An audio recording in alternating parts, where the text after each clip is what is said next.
Radio Sucesos 101.7 FM presenta su noticiero Sucesos con Milton Pérez y Verónica Larrea. Un periodismo libre para una democracia plena. Los hechos y las opiniones de los sucesos que marcan nuestro tiempo.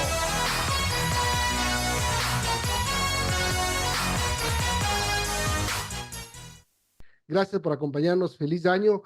Y lo que decíamos, la necesidad que tiene el gobierno de que este año sea mejor y se puedan conseguir los recursos. Evidentemente, la ley tributaria aprobada hace pocos días por la Asamblea Nacional no alcanza para, si el gobierno dice que tiene casi 6,000 millones de dólares en déficit fiscal, esta ley le va a dar 800 millones por una sola vez. Es decir, la necesidad de plata es muy grande para el gobierno. Buen día. Muy buenos días, un gusto estar con ustedes, un feliz año. Definitivamente la situación fiscal es tremendamente crítica. Estamos en una crisis fiscal de gran magnitud, en donde para poder pagar sueldos en noviembre el gobierno tuvo que cogerse el dinero de la CFN para un dinero que debió haber servido para el crédito productivo, para los emprendedores, se utilizó para pagar para un gasto improductivo, para pagar sueldos. Y en diciembre le colocó bonos a la banca, que no es otra cosa que también coger el ahorro escaso que debería utilizarse para dar crédito productivo para financiar nuevamente el gasto público. El año el fisco cerró con un déficit de 5.400 millones de dólares y con atrasos que superan los 3.500 millones de dólares. Es decir, es un gobierno que compra, pero que no paga. ¿Y dónde está el origen del problema? El origen del problema está por el lado del gasto. El gasto corriente que sigue subiendo imparable. Día tras día, mes tras mes, año tras año, el gasto sube aceleradamente y evidentemente que no hay recursos que alcancen a ese ritmo.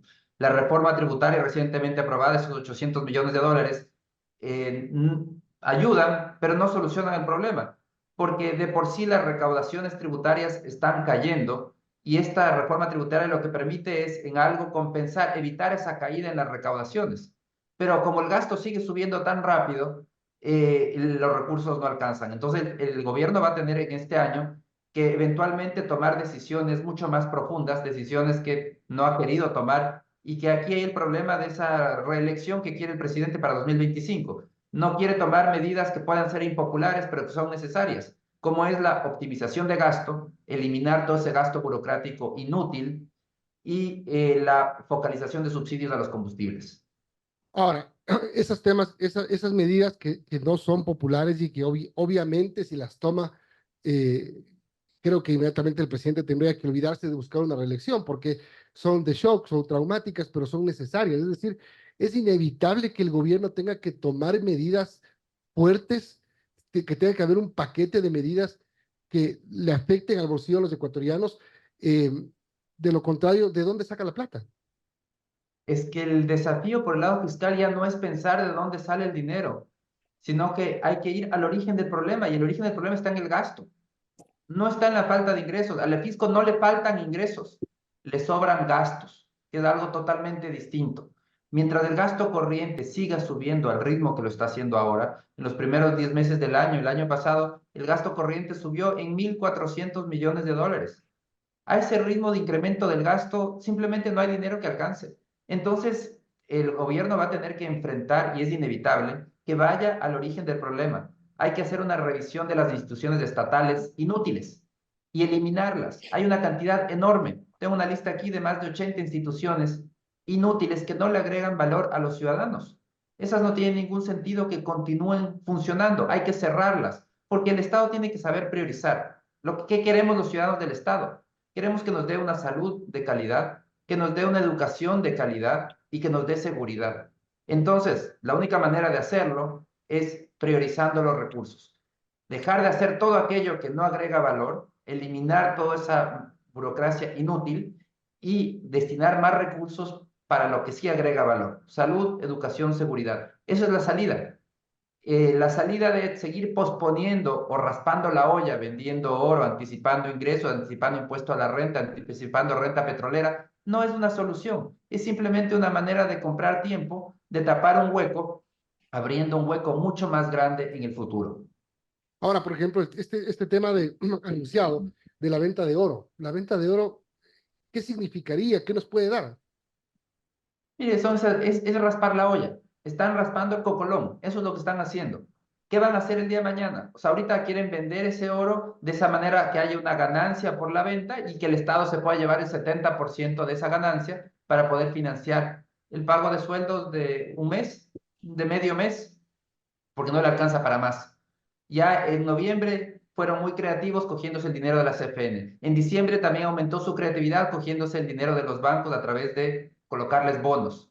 Ahora quieren vender el oro, quieren hacer una preventa petrolera. Todo eso es cavar un hoyo, tapar un hueco, haciendo un hoyo mucho más grande para el futuro. Y lo que tenemos que estar muy claros es que el futuro llega y que vamos a pagar las cuentas de todas estas políticas irresponsables porque no están solucionando el problema. Están comprando tiempo de una manera muy costosa y ahondando el problema de aquí a la vuelta de la esquina. Y tendremos que eventualmente enfrentar el problema cuando ya no haya más opciones, ya se haya acabado todo el cocolón que raspar en la olla, ya no haya más cocolón que raspar.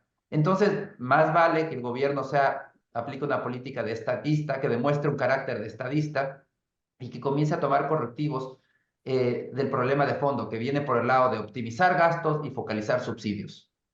Son las 8:31. Estamos conversando con el economista Alberto Acosta Burneo, analista económico y editor de la publicación Análisis Semanal.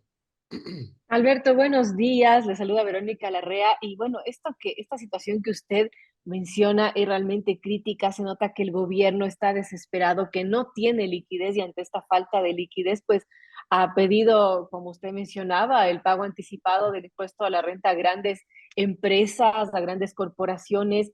También se había anunciado que para este nuevo año está previsto que el ministro viaje a Washington en enero, justamente para reunirse con autoridades del Fondo Monetario Internacional para seguir buscando opciones de financiamiento. La situación es que no hay plata. ¿De dónde puede sacar esa plata de manera inmediata si es que no es raspando la olla como lo está haciendo ahora? Es que la solución, la única salida que tiene, la única salida responsable, única salida de un estadista es ir al origen del problema. La solución no está por seguir raspando la olla, porque eso, eventualmente esas opciones se acaban. Sí, ya van a vender oro, perfecto. ¿Y después qué van a hacer? Ya no tienen oro para vender. Van a prevender el petróleo, perfecto. ¿Y después qué van a prevender? ¿De dónde van a sacar ingresos adicionales? Eso les Claro. permite financiar tal vez medio mes de sueldos. ¿Y qué hacen para la otra mitad? Y para el mes siguiente, y para los siguientes 10 meses, y para los siguientes 15 meses o 20 meses. Y ya no solo pensando en este gobierno, sino en el siguiente gobierno. Claro, aquí entra el tema político, lamentablemente, y un gobierno que ha dicho que su prioridad es reelegirse en 2025, significa que no va a querer tomar correctivos de fondo, no importa si las cosas empeoran en el futuro, lo importante es patear el problema futuro, después de las elecciones. Pero eso es una política irresponsable frente a los ciudadanos. Necesitamos una política de sostenibilidad fiscal, y ese es el gran desafío que ojalá que el presidente Noboa se dé cuenta, y eventualmente puede ser que eso le cueste la reelección, pero eso eventualmente los ciudadanos pueden valorarlo y en el mediano plazo decir, bueno, hizo lo correcto, tomó medidas que fueron históricamente importantes. Por ejemplo, estaba previsto que desde este año baje el impuesto a la salida de divisas, todavía en un porcentaje más. Estaba vigente un decreto. Tengo entendido que ese decreto, el presidente Noboa lo dejó sin efecto y el impuesto sigue en el Exactamente. 3.5.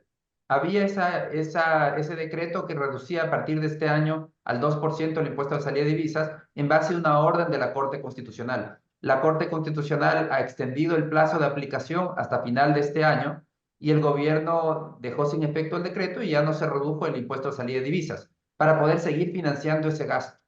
El problema es que lo que no se está viendo es que el impuesto a salida de divisas es una barrera para el ingreso de capitales.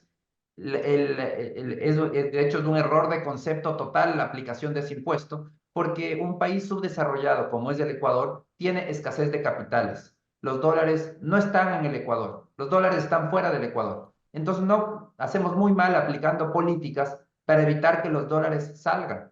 Lo que tenemos que hacer es hacer todo lo que sea atractivo para que los dólares entren. ¿Cómo hacemos que entren los dólares? Y la manera que entren los dólares es permitiendo que salgan cuando quieran, en el momento que quieran, sin ninguna restricción. Libre movilidad de capitales. Esa es la única manera de atraer esos dólares, sumado a la seguridad jurídica, a ser un lugar atractivo para invertir.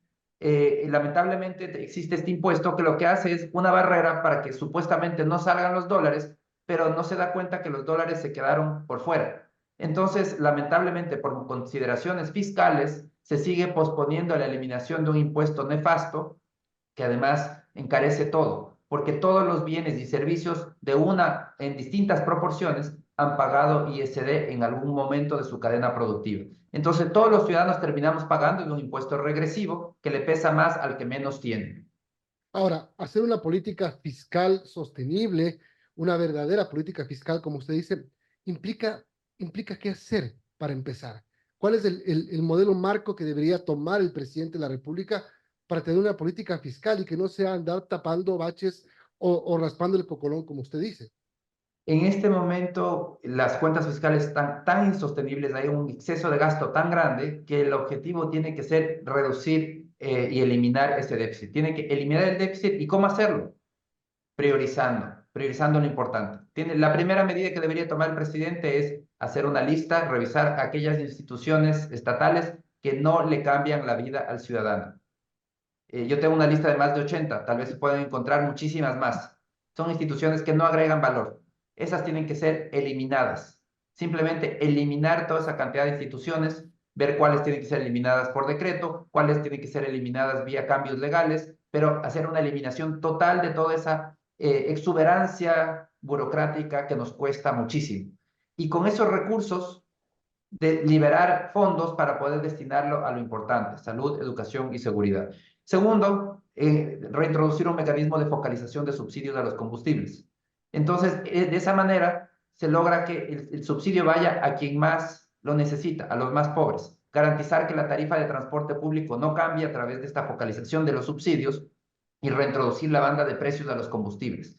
Todas estas medidas deben tener como objetivo eliminar el déficit fiscal, ir hacia unas cuentas fiscales equilibradas para que sean sostenibles en el tiempo y para que podamos gradualmente ir reduciendo el nivel de endeudamiento del país, para que volvamos a ser sujetos de crédito, para que podamos volver a solicitar fondos para aquellas obras importantes. El financiamiento externo es necesario para obras de infraestructura, para proyectos importantes para el país, pero para eso tenemos que volver a ser sujetos de crédito.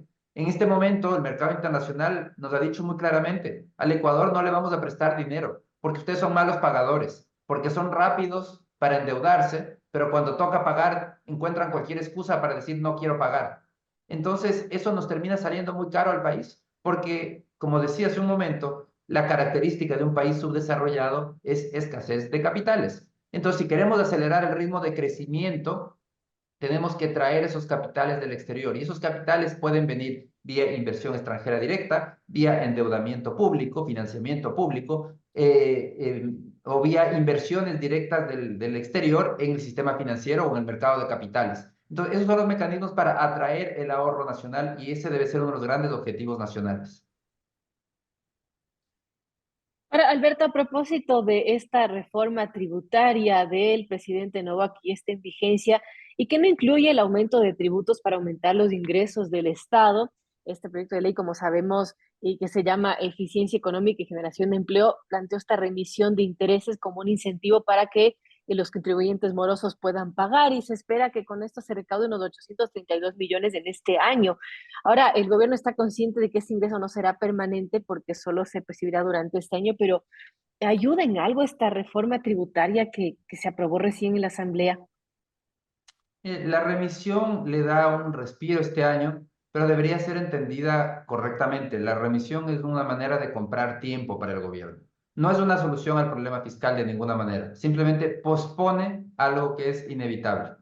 Y lo importante es que el gobierno, ese tiempo que está comprando, lo utilice para hacer lo que tiene que hacer, para corregir el problema de fondo, para ir a revisar el tema de gastos, para ir a focalizar los gastos, optimizar el gasto. Haría muy mal, y ojalá que no sea el caso, que lo que haga es hacer esta reforma y después quedarse contento sin corregir el problema, sin curar la enfermedad. Para tener un símil, es como esto: le ayuda a bajarle la fiebre al paciente, pero no le está corrigiendo, no le está curando la infección. Existe una infección muy importante. Entonces, la reforma tributaria le ayuda a bajar la fiebre, es como ese medicamento para bajar la fiebre, pero el desafío urgente del gobierno es corregir esa infección, y la infección es ese gasto corriente imparable. Ahí es donde está el origen del problema, ahí es donde también va a estar la solución. En el tema del subsidio a los combustibles que usted menciona, hay un plan que se aprobó incluso en este diálogo con los indígenas luego del paro de 2022, que ya establecía un mecanismo para ir gradualmente eliminando el subsidio a los combustibles. ¿Debería aplicarse este plan? ¿Debería el gobierno otra vez hacer un nuevo diagnóstico y plan para ver si es que de alguna manera focaliza o logra focalizar los combustibles? Lo que se negoció en esas mesas no es aplicable, lamentablemente. Se quería hacer un mecanismo tan complejo en donde cada surtidor sea prácticamente un contador personal, que sepa cuánto uno gana, cuánto gasta, cuánto declara y de esa manera cobrar precios distintos a cada ciudadano. Es simplemente una salida inviable. Todos debemos pagar el mismo precio en una gasolinera. La diferencia es que las personas más vulnerables van a recibir un subsidio de manera a través del transporte público, que la tarifa de transporte público no cambie. Pero el transportista va a la gasolinera y compra el combustible al mismo precio que cualquier otra persona.